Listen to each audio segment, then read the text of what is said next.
yesterday being World MS Day, that is Multiple Sclerosis Day, we have our Purple Ambassador Anjali Vyas today with us to give us more insights about what exactly MS is, multiple sclerosis is, and also share her journey, like what exactly what is MS and how does she perceive it, how did she explore that she's a person, and she's also an advocate who is like doing self-advocacy around MS. And so yes, coming back to that, we just want to know more about this topic. And yes, I know like it's very new for many people and especially me as well, because it was only last year when I discovered that there is something called as multiple sclerosis when I attended Anjali's session.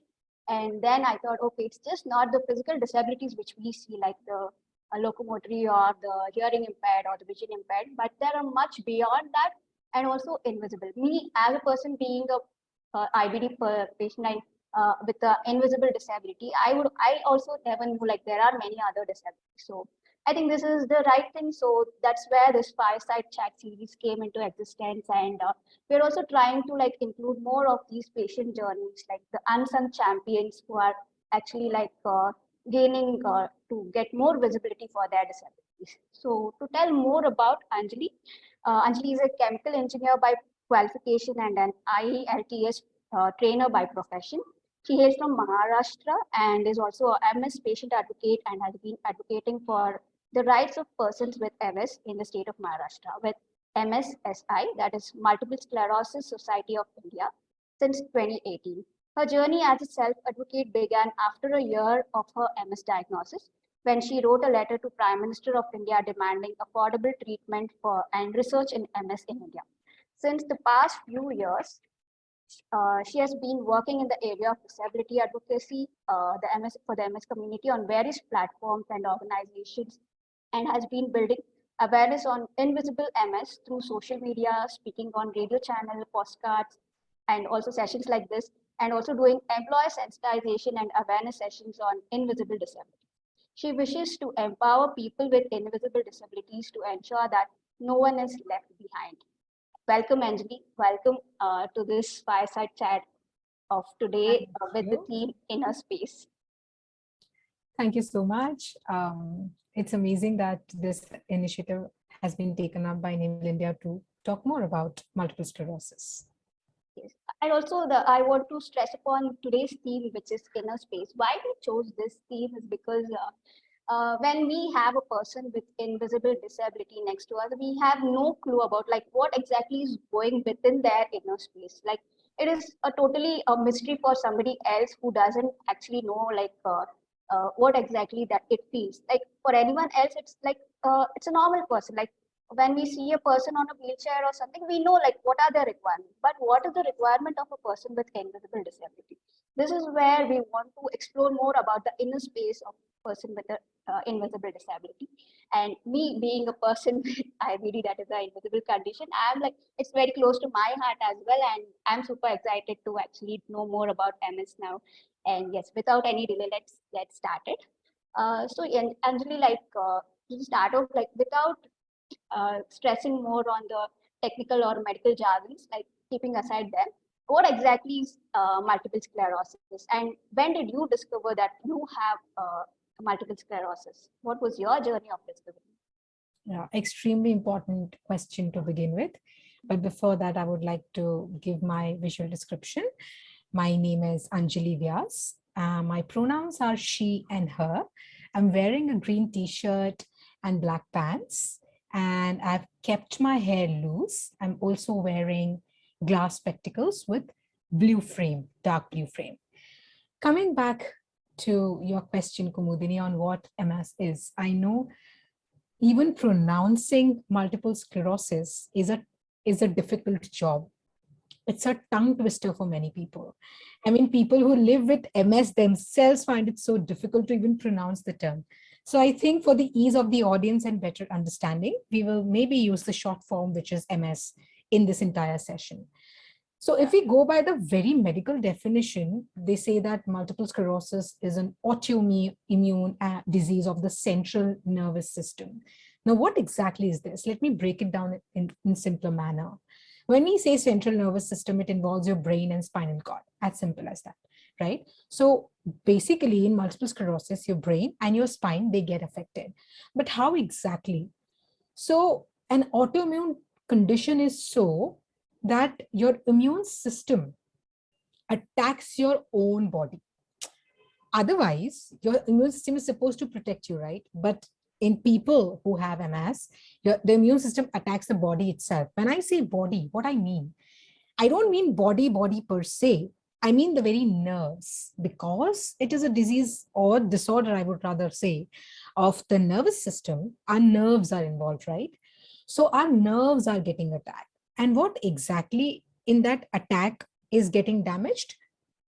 A protective layer called myelin sheaths in medical terms. Just as we have got wires, cable wires, right, who have got insulation on them, and then there are copper wires inside them. Any electrical wire which has got a copper wire inside them basically is getting protected by a plastic sheet.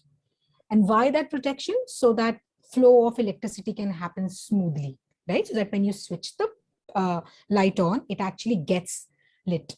Similarly, all our body, all the nerves in our body, right? They have got a protective layer, and all of these go and collect where? In our brains, correct? Now, if there's any action that your body needs to perform, that happens only when your brain commands, isn't it? Now, how will that really happen? Only when that particular message from your body goes to your brain, and then likewise your brain will respond.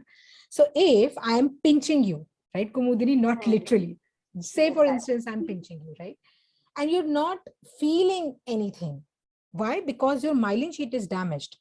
Definitely you will not be able to sense that. And so your brain will not even be able to tell you that you have to pull your hand back or protect yourself, correct? So I'll keep on pinching you, and you will not understand, realize anything, and that place will get either swollen or damaged, whatever, right? Injured.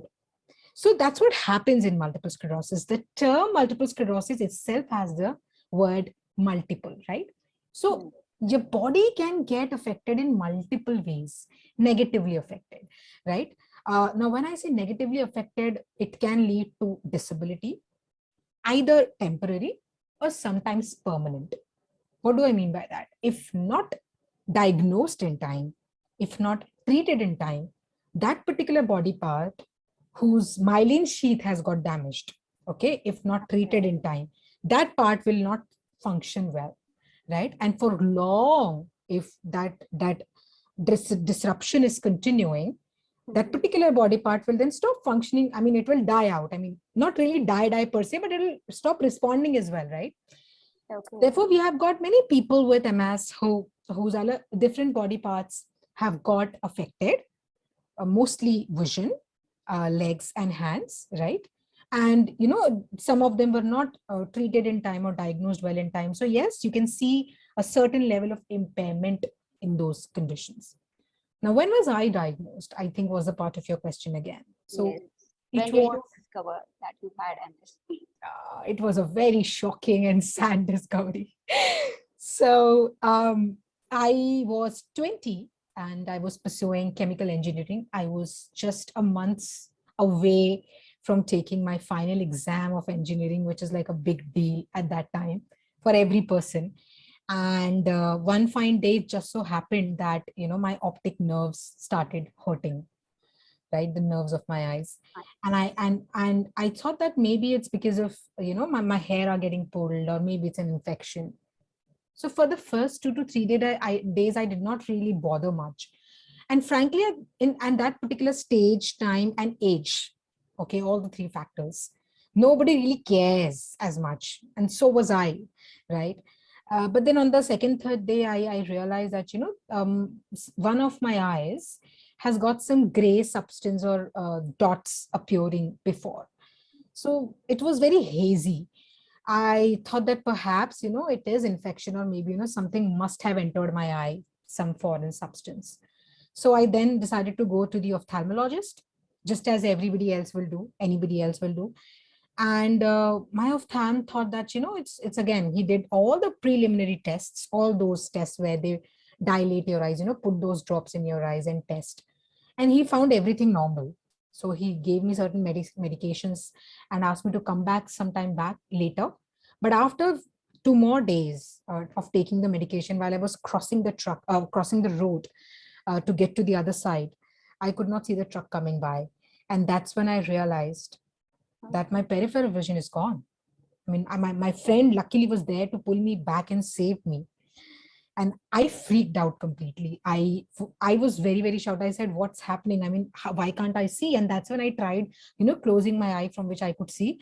And from the other eye, when I saw, I was not able to see anything. And I immediately went to that ophthalm again for the follow-up. He did all those tests and I performed them really well. I was good. But then when I complained that, listen, I can't see. I mean, I looked absolutely normal. I mean, how do I look right now, right? So that was the very same appearance, even that point of time. I had no history of accident. I had no even genetic condition as such. I was absolutely healthy and I appeared normal. So when he lit the torch in front of my eye, from which I could not see, I could not even detect the light. That was like the most shocking and scary moment for not just me, for my ophthalm as well. He said, I don't know, Anjali, what's going on. And that, but I think because of his due diligence, and by the grace of God, when he recommended me to a specialist, he immediately understood that this is something to do with my nervous system. So I was hospitalized like immediately. If I would have lost even a day, perhaps I would not have got my vision back. Right? I was asked to undergo certain tests. One of them is MRI. It's a very, I think, yes, some people know the test. You have to basically undergo a resonance imaging, magnetic resonance imaging, and other tests were there as well. And through those tests, the results declared that, there is demyelination. Remember, I told you there's a myelin sheath. So when we say demyelination, the myelin sheath has got damaged or removed, correct? So the reports indicated that, and it was clearly written that it is because of multiple sclerosis. And which eye was it, which was damaged? I frankly don't know, because I got relapses like thrice. So I think the first one was right eye and the second was the left eye. After 1 year, I again got a relapse, by the way. Anjali, if I have to interrupt you for a little, because you say that you lost the vision, and now you say you forgot which eye.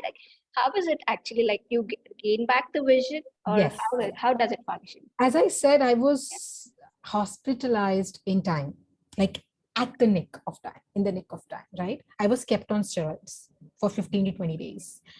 And after a month or so, I started at least getting that vision back. In fact, I wrote my exam, by the way. I did not leave my engineering. There are many people who come to me and they suggest me, Anjali, it's time that you complete your graduation. I'm like, I have done engineering. Trust me. I in fact, graduated with flying colors, and I don't want to discredit myself there. I'm proud to say that I did that, because just 3 days before my exam, I was allowed to sit in the exam.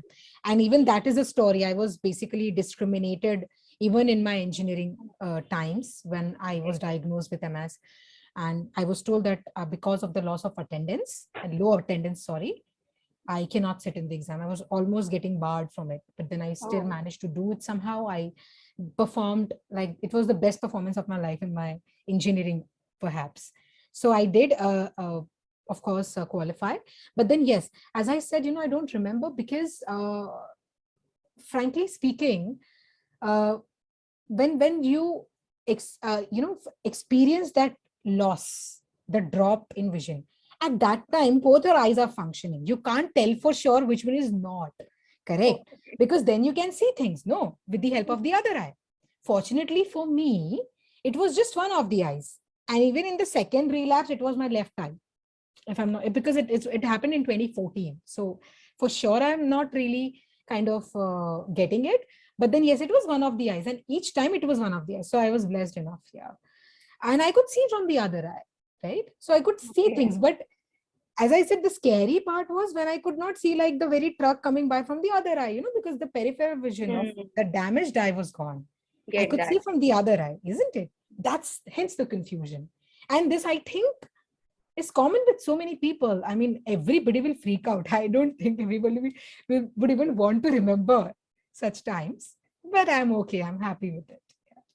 And with the symptoms also, signs and symptoms when initially being diagnosed, like I know, like for most of the cases, most of the condition, it's very subjective. But how is it with MS? Like you Hmm. told, it started with the vision loss and all. Correct, correct. Is it the very initial start for everyone, or what are the other symptoms? Like how did it start, or for you also, like for Right. getting diagnosed as completely as a person with MS, what Hmm. were the other symptoms and signs which you actually faced? Okay. So see, I won't start with the very symptom first. Let me tell you and everybody in the audience that stress is something that always kind of messes the things up. Yeah. At that point of time, I was experiencing fatigue. I was extremely stressed. As I said, I was just a month away from taking my final exam. That was like the deciding period of my life. And people tend to take these things now very lightly, frankly, Kumudini. And at that point in age, and usually multiple sclerosis manifests at a younger age, between the age Okay. of 20 to 30. That's also something to know. Yes, 20 to 30 and 60% and more than that are women, right? Okay. So that in that particular period, I mean, people with MS, when they are diagnosed, I think they're diagnosed way later than actually when MS starts manifesting in them. And when we say young, with young crowd, this is I won't say it's a problem. I think it's a regular trait. It's a general thing, not to bother so much, right? Even if it is a headache, say for one day, you will just have some medication, you will sleep off and you'll feel, okay, I'm fine now, right? But if such symptoms persist for long, I think that's a red flag. One needs to go.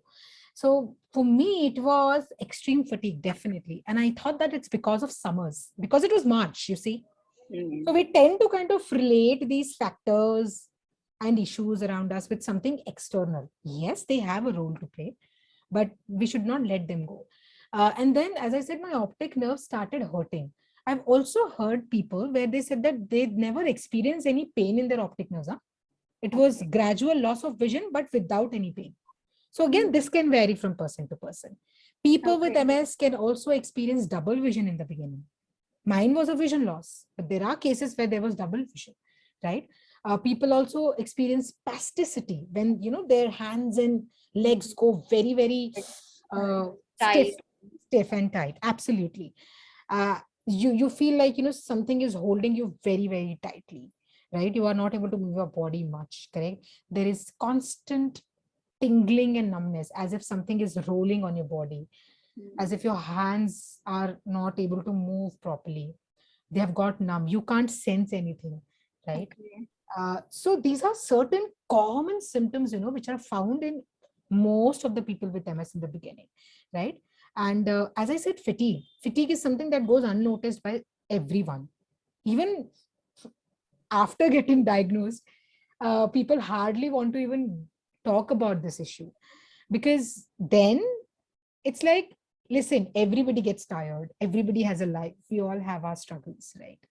But because this fatigue is happening due to MS, perhaps it is not as similar as others experience, and it's an unusual fatigue. It's not something that you experience on your regular basis, right?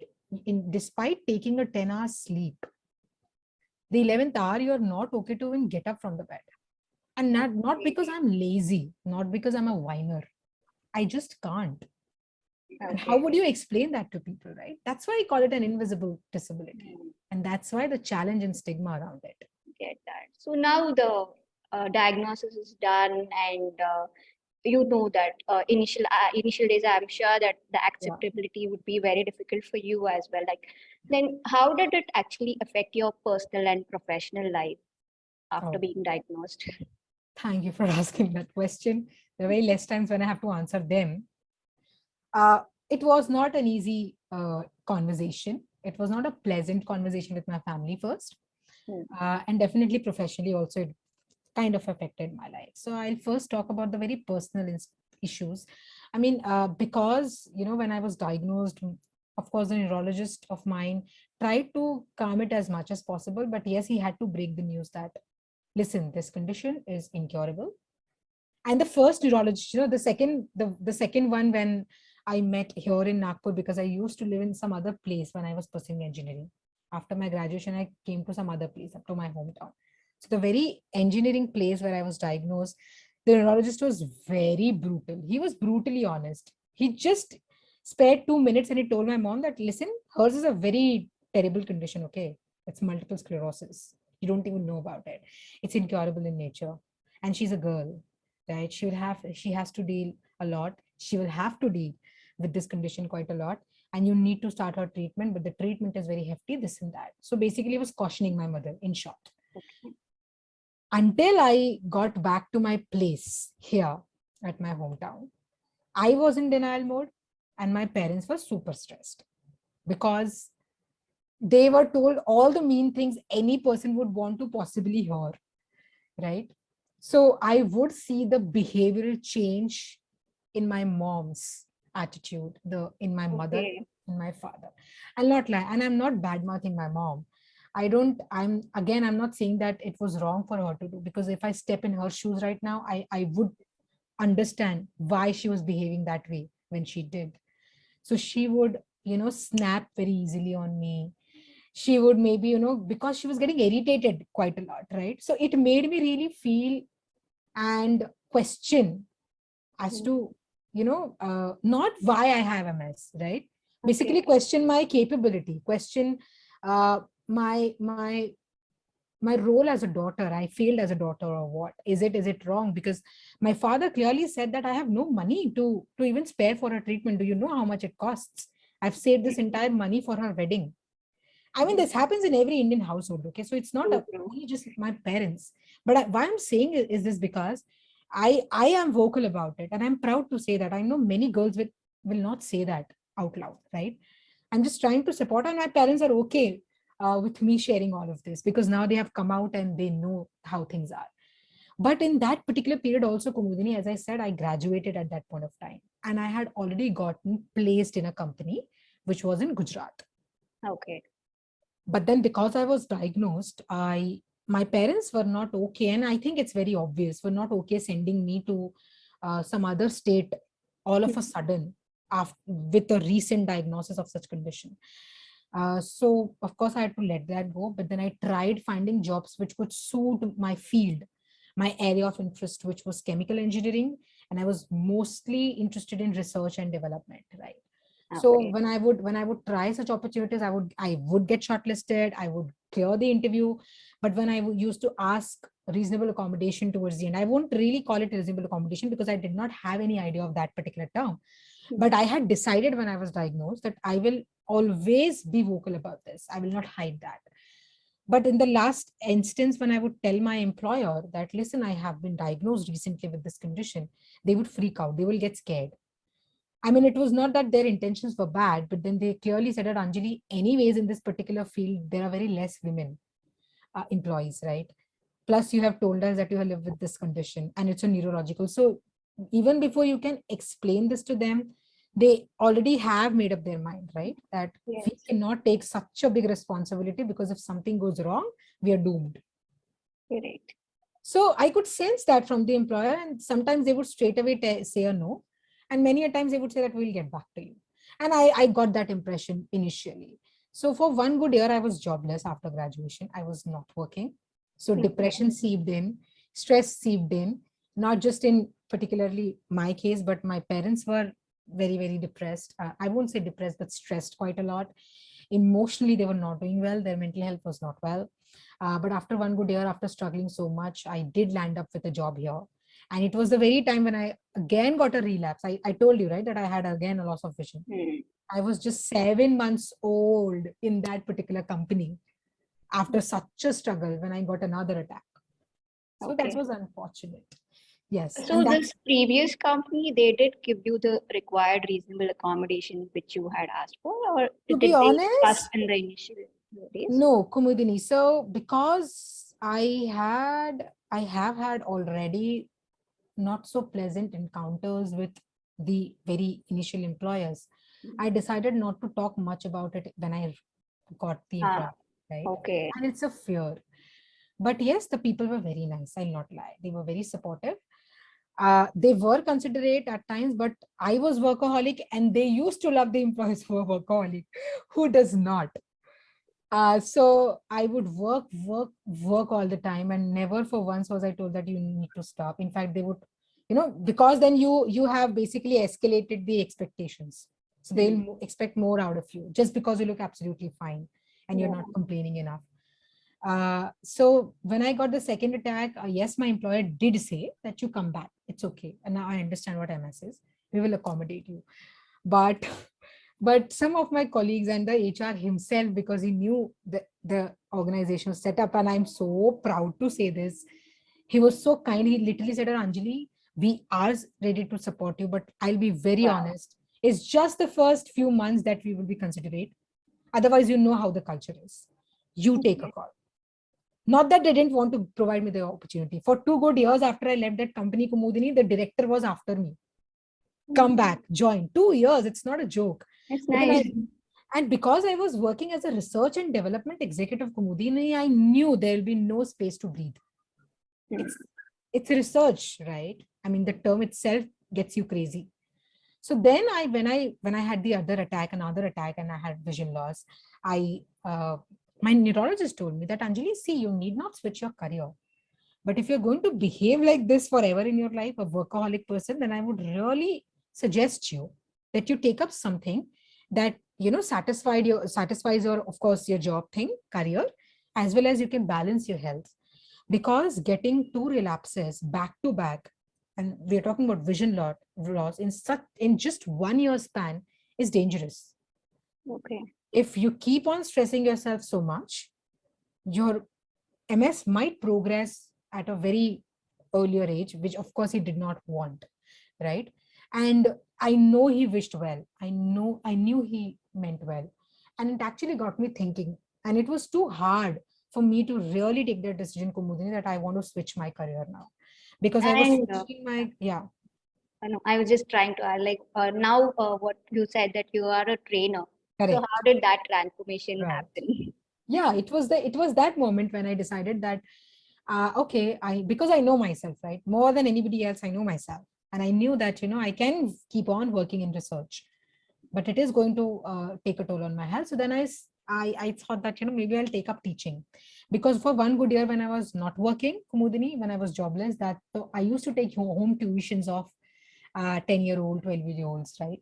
And I did find that that is something that is also uh, somewhere suiting my interest, at the same time giving me something, a joy, frankly, because then you are exchanging knowledge with people, and teaching anyways is considered a noble job, not because it is considered, but then it is a rewarding role.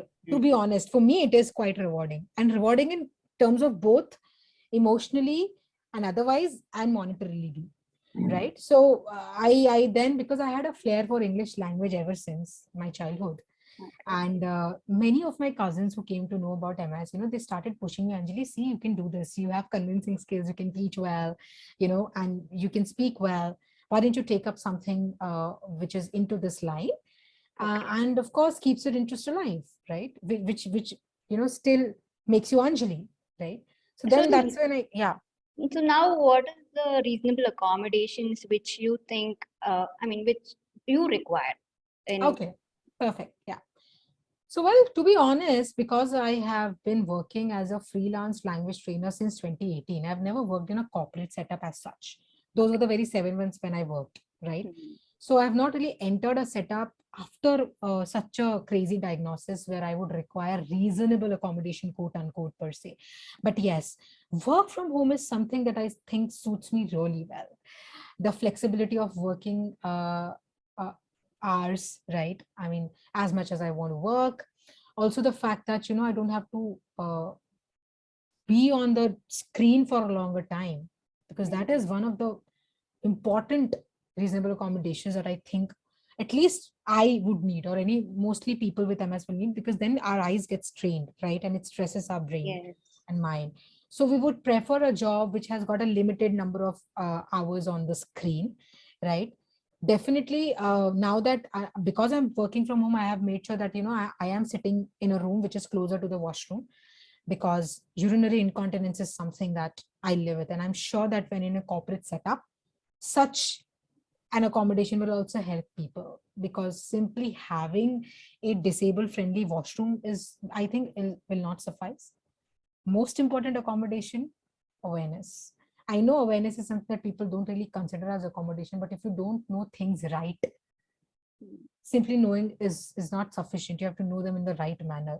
Yes, I live with multiple sclerosis, but if I tell you I live with MS, I'm sure that the other person will first go to Google, read about it, and then maybe later, if change their mind, they will come to me and ask, right? I'm talking about this approach. So when you have to learn things rightly, that's what we used to do in our schools as well. Why are schools meant then if we can get everything from the internet? Because you have to learn from the very trusted source, right? Yeah. So, And now that you have mentioned about how people just Google and try to understand what MS is, like, yeah, there are a lot many information we don't know, like what is true, what is not true. So do you think there are a lot of misconceptions which has to be busted, and there are a lot of facts which has to be taken out from the fiction? correct. Do you want to address some of those misconceptions which majorly people have at any place in that, not only workplace? Right. First misconception, please, whoever is listening, multiple sclerosis is a neurological condition. It is not an intellectual disability. It does not fall under neurodiverse condition. In the past, I have been invited to talk on sessions which were on neurodiversity. Now, I'm not saying that I take offense. I'm saying that this deprives the other person as well as us of the opportunity to explain people that it is neurological. So when I say the myelin sheath get damaged, it has nothing to do with otherwise anything else, right? It's a result of the attack of the immune system. So that is the first thing that people should know. That is, I think it's, I won't say it's a myth, but maybe a misunderstanding or awareness gap. It's also not fatal. People feel that it might kill you, or maybe, it is going to disable you permanently. MS is progressive. I will not lie. Yeah. Multiple sclerosis can progress with time and age. Again, it completely varies from person to person because every person with MS is different, right? But in some cases, due to lifestyle change, due to otherwise medication, treatment, age as well, MS can, kind of aggravate and, reach to a visible disability point where you can actually see that a person is not able to walk properly. But it's not always disabling. But the symptoms such as fatigue, incontinence, brain fog, pain I spoke about, these are not seen, and these are also as disabling. In fact, according to MS International Federation survey in 2016, it was a global survey, okay? And India was the part of that survey. 89% of the respondents said that fatigue has a lot of impact on their life. It is as disabling as any other condition is, right? So MS is not as disabling, but the symptoms could. MS is not hereditary. It does not pass from a mother to the child. I'm saying this very mindfully. I'm saying it's not hereditary. Whether it is genetic or not is still a debatable issue because the research is still underway. Some scientists say that there is some genetic component involved, but for sure we can't say that it is genetic, right? So I'll refrain from commenting on that, but for sure it is not hereditary, right? Yes, women with MS can have and bear children. They should not fear saying that. Multiple sclerosis is not contagious or infectious. No, you will not get MS from me if I offer you a glass of water. Don't worry. Yeah. So it does not spread like that. Okay. It's not an airborne disease or for that matter in any way infectious. Correct. And definitely people with multiple sclerosis can work.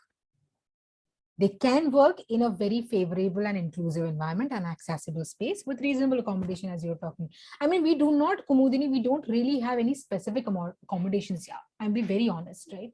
It's just as simple as basic as simply understanding it. So people with MS, they experience urinary incontinence. And I'm sorry, I want to say this. I don't want to miss this particular suggestion. Most of us also kind of wear diapers. And I'm talking about women or men as young as 25 wear diapers, right? Because they're ashamed of going to the washroom. That's why I suggested it, a cubicle or a table closer to a washroom maybe will, help us, not getting in the eye of many people, and we can go. But then there are people who wear diapers, prefer wearing diapers. Now, what if I am being provided a small cupboard or a section in the washroom itself where I can, keep my diapers, or even for that matter, sanitary napkins. It will help every woman even in the entire setup, right? So that, I don't have to think every day or have to just keep an eye on them. I'm on my bag or watch out if I've kept my diapers or not. It's just as simple. If you are doing awareness sessions on multiple sclerosis, employee sensitization sessions, I have said that in the past as well, involve everyone. Yeah, I but don't also, Anjali, I feel there that onus is on us, like as a person with absolutely a disability, we have to spread that awareness. So correct. coming to that point now, like how do you approach advocacy, and why do you think it is like really important? Like you're a advocate and you've been like speaking on multiple forums, you're the Purple Ambassador as well. So why do you think advocacy is important for people like us, that too with invisible disabilities? Advocacy is important to bust the myths. Advocacy is important so that people understand disabilities in the right manner, as I said previously as well. The right approach is extremely important. One day you will understand things and you will say, yes, I got it. The next day you will perhaps be ignorant, get ignorant. And it's not always deliberate, right? So advocacy for me is not really, activism or writing letters to the government, right? It's just being vocal. It's just being talking about what you feel and what you think needs to be changed, or maybe removed or added. So we need to be learning and unlearning concepts around disability, any for that matter. And because when we're talking about invisible, it becomes all the more difficult to make people understand that. And I think that's why for most of the people with invisible disabilities, the very tool that they can use is storytelling. That is what advocacy for them could be. I'm not talking on their behalf, but just telling, because if you do not have anything else to let the other person know that you have this, the only thing that you have been left with is your story, you being vocal and letting people understand that this is also as disabling as anything. In fact, I'm not just only talking about those which are the part of any act or legislation. uh, a condition, tinnitus, okay, migraine for that matter, all of this is invisible, right? I'm not saying that these are disabilities, but as considerate as we are towards people with these conditions, we have to be also open minded and very critical of understanding these from in the right manner. That's what advocacy to me means.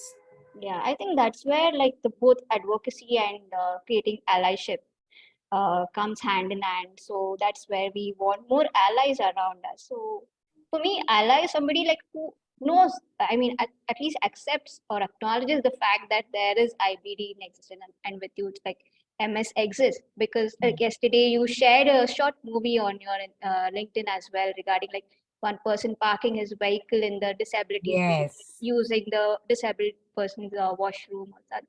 And everyone will be like staring and giving a weird look. I think those are the things which people need to understand, that it's always not the physical disability, but also there exists invisible disability. So, what do you actually see in an ally? Like, what are the behaviors or the, I mean, the approach of an ally for you? Like, because like many people will not even know like what MS is, or we can't understand something. Sometimes it goes over the head, what MS is and all with the technical terms, the diagnosis part and all. Right. But still, like, I want to be an ally. I want to like support you, like to be a good ally. What is that which you expect from the person? Right. So I think nothing holds anybody back to. What do I mean by that? I mean, if you really want to say support me or just be my ally, it really depends first whether you really intend to do so. I'm not questioning that. Okay, intention matters, right? It's sometimes I've seen that people want to, but they will say, okay, let me know how I can help. Sometimes I find that question quite weird, to be honest, because if you really want to help, maybe we'll find ways to help. Maybe we'll find ways to support. I'll Yeah, give you a very those ways of finding, like I know correct, I want to correct. be an ally, but I don't know Yeah, what exactly yes. your needs. So, for instance, Kumudini, if say you are a person with you mentioned about IBD, correct? I'm sure that both of us must be sharing the same sort of issues and symptoms because both of us live with an invisible disability. Yes. How can we collaborate and say, start say a story or a campaign or a conversation first within ourselves to make people understand that, listen, these are the kinds of, and I'm not saying only through social media, it can be through different ways. If you are somebody who lives with an IBD, okay, but is working in a corporate, can you not take this initiative, maybe just try on, right? Talking to the HR that, listen, I live with an invisible disability as well. I was not, for a long time, not comfortable enough to talk about it. But I know many people, and one of the members, maybe you can say that, Anjali lives with multiple sclerosis. Can we maybe have a session on this, in our setup? Can we just have a talk around it, right? If you're a student, if you are pursuing anything in your college, they have got several fests and events going on, every month, every 2-3 months. Can we not educate these people as well, because these are the very future of our country? With the highest demographic dividend in the world, India is again an emerging economy, right? People and young children these days, I can see the energy of the youth. I mean, they have such a logical perspective towards everything. Can they not be my ally? Can they not try, say for instance, a person who's pursuing psychology or research for that matter, try and take up a subject like this? Can you not do that? Maybe try that, right? Or simply come and talk to me and understand what MS is. Can you, if you're an influencer, if you know that you've got a good hold uh, on social media, can you do a small talk on this, right? Or maybe just start building conversations around it, because I think it all starts with first starting. I'm not expecting sun, moon and stars from anyone, I understand that. right? But then it is the very least you can do is also the best you can do sometimes, Yeah. right? Just as my students did, when, as I said, when I switched my career and I turned into a trainer, I'm super proud to say that 20 students of mine, the very first batch that I taught of under 20-year-olds, they sensitized general practitioners on multiple sclerosis. 500 general practitioners in the scorching heat of May. It's not a joke, because it mattered to them. They did not just simply say that I want to become an ally. They tried to find with me that, is there anything that I can contribute with? I've got these ideas. Can we work around this? And they did that, right? So I Yeah, we think there can are start as small as this, I think. Like, yeah, even absolutely. And like I think whenever it I applies to every say other disability. Yeah. about allyship, I always say that, yeah, it's just a very small thing which they can do. Just know about IBD, or like sometimes I keep telling, like when my ally, like somebody asks me, like, what is a good ally? Like, just understand that for me, what are my requirements? My requirement would be like when I take extended work washroom visits, or Yeah. maybe like when I avoid certain food and I avoid that and I say no to that. Like just understand and acknowledge it. That's it. That I think that will be my good ally for you. So yeah, starting with very small things, and then maybe yeah, coming along with us for the awareness and such things. Yes. These are the few things, because most of them here in the crowd are from the corporates who are like just trying to understand what these conditions are. I think these people themselves who have taken their time, they themselves are allies, I think. So yeah, Absolutely. Yes. considering Yes. yeah, Such a considering the brilliant time, statement. I think like we'll keep open the session for any questions from the viewers. Uh, any questions are put up on the chat box. Like if you could just convey it. Yeah. Hi. So a common question that is a question that just came up is, can COVID-19 cause MS? Because somebody read online that viruses are also a reason for MS. Is that a Oh, possibility? firstly, I'm no medical expert.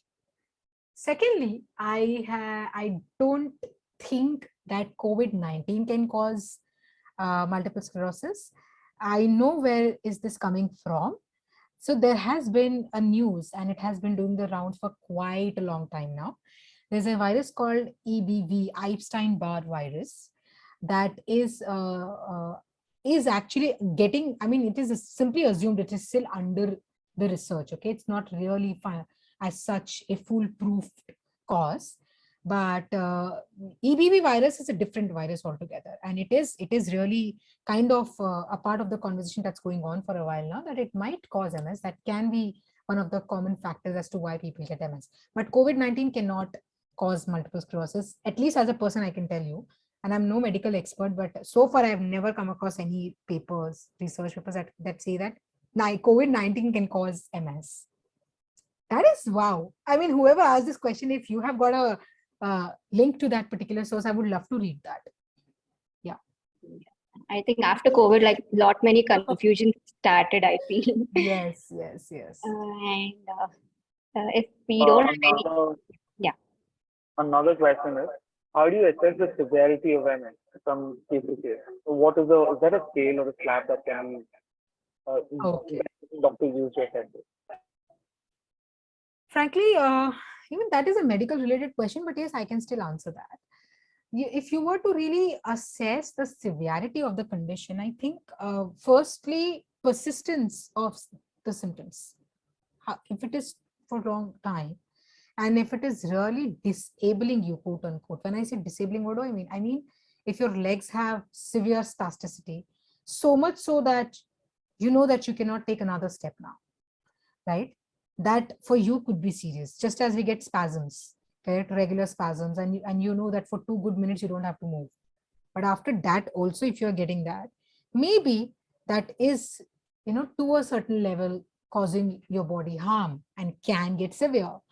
And because MS has got several symptoms, you can't tell for sure which system is an indicator of MS, because it's called MRI.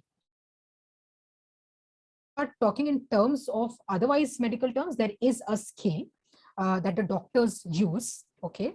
EDSS.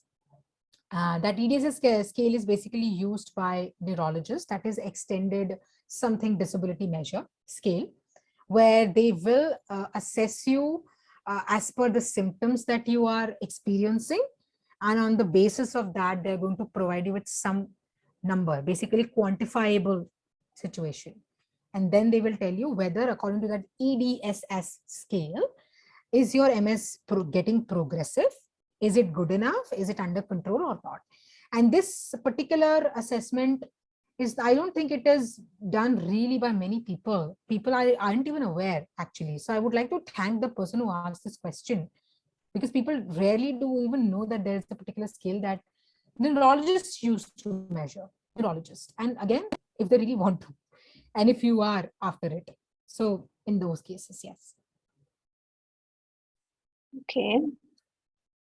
The next question is also understanding, if multiple sclerosis also leads to other disabilities, like due to multiple sclerosis, do you lose vision, hearing, locomotor, and sometimes if you're taking any assistance on a wheelchair, is it because of multiple sclerosis, and because there are times when just people are walking and people are using the wheelchair as well. So how can you talk more on this invisible disability, Anjali? Okay, good. So see, I won't say that as such it will lead to disability, but yes, I think that is one of the ways that people might kind of take. As I said, multiple sclerosis the very initial symptoms of MS are either vision loss, double vision, or sometimes people face issues walking. There is gait imbalance, walking imbalance. So people might be considered as, such people could be considered as people with visual impairment, right? Or maybe people who have locomotor issues, so locomotor disability, isn't it? People also have speech issues, by the way. People with MS also have speech issues. I have speech issues, to be honest. You don't get to see that because it doesn't happen every time, but there are times when I can't speak properly. But then that is not leading to any disability per se. It is because of MS, right? So it is pretty confusing, Kavya. I know, again, why is this question coming up? Because most of our people with MS also are getting, certificates issued in the name of vision impairment or locomotor disability.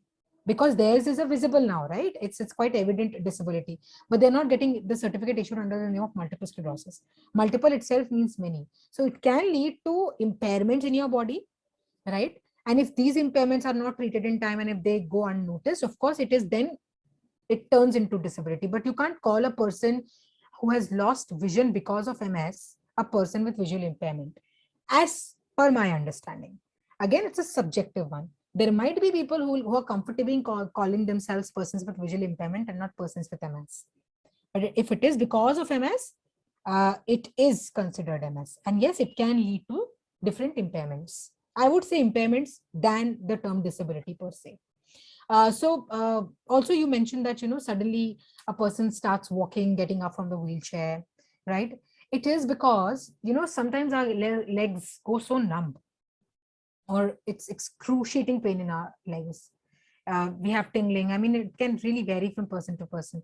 So we can't walk for a longer distance. Even I take wheelchair at the airports, especially when it's Delhi or Mumbai international airports, because the terminals are very distant. So I take a wheelchair assistance there. But then when it comes to entering the aircraft and, using the washroom myself, I can do that. And I see that stare always that, okay, she can walk. It's just that, for a longer time, we cannot, because we only know how painful that is for us. Correct. And only for a shorter period of time, maybe we can help ourselves, right? That's why most of us also take our caregivers or assistants with us if we are going to be a part of such an event where there's a lot of space. Yeah. Great. I think, yeah, considering the time, I think we'll end here. And thank you so much, Anjali, for taking your time and joining in. And I think it was really insightful. And even I learned that there's something called as myelin sheath in our bodies today. Yeah.